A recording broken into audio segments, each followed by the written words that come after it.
Well, hello, and thanks for watching another episode of News of the Pews, where you can count on unapologetic 2A advocacy. Gun rights are human rights.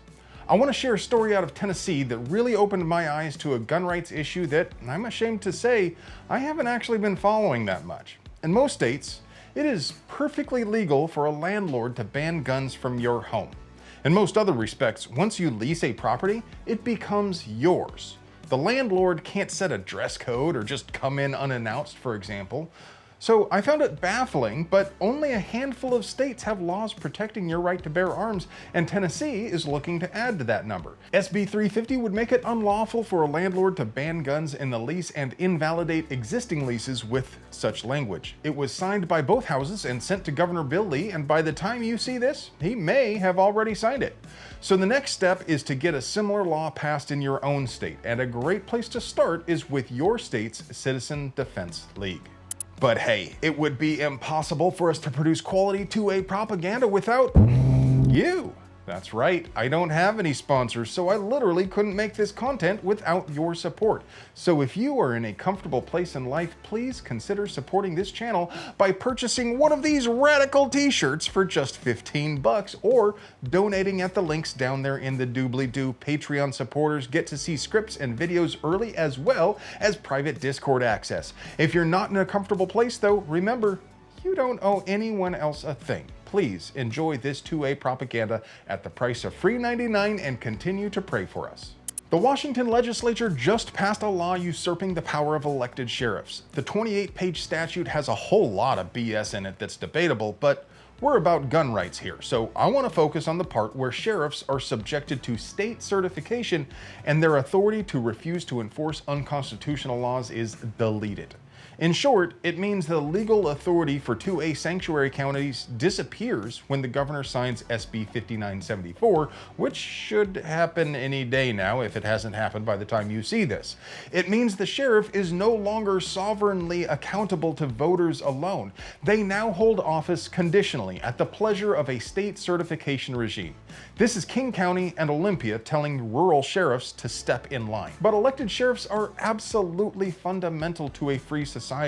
Arguably, city police chiefs should be elected in the same manner, because police are the point where the state exerts its authority by violence. In a free society, the state's authority comes from the consent of the governed. So it only makes sense that the people most directly subject to the state's force can remove the person directing that force. Or have I got it all twisted?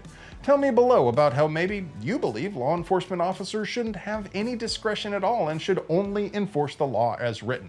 How about some good news for once? It ain't much, but it's something. New York has finally agreed to stop snooping on social media accounts of people applying for a carry permit. You see, after the Bruen decision, New York passed an utterly reprehensible bill making practically every place off limits for carry and making the application process as intrusive as possible. The suit, Antonyuk versus James, attempts to address these issues, and New York just agreed to stop requiring the disclosure of social media accounts on an application. But the lawsuit continues on for the floor is lava component. This notion that the state can simply declare ordinary public places to be sensitive and therefore constitution-free zones is nearly as offensive as the federal government's insistence that the Fourth Amendment doesn't actually exist anywhere within 100 miles of a border. But there are cases in motion challenging sensitive places, and I feel confident that the final outcome is that states will be able to declare places like courthouses, bus stations, and maybe even sport ball venues as sensitive, but they won't be allowed to declare private businesses and churches as sensitive. What do you folks think?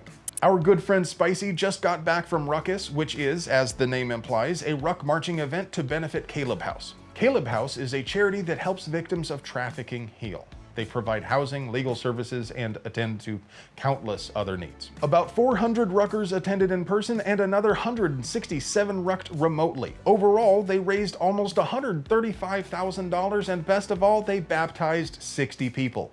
If you want to help Kaleb House, go to kalebhouse.org to donate, and of course, subscribe to the Kaleb House YouTube channel, link up there and down in the doobly-doo, as is our custom. Well, folks, round's complete on 2, but before I go, your moment of completion.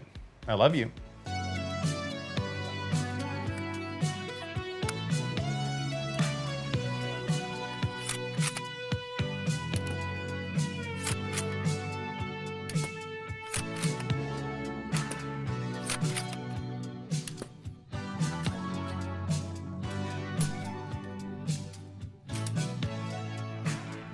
Siamo famosi dai.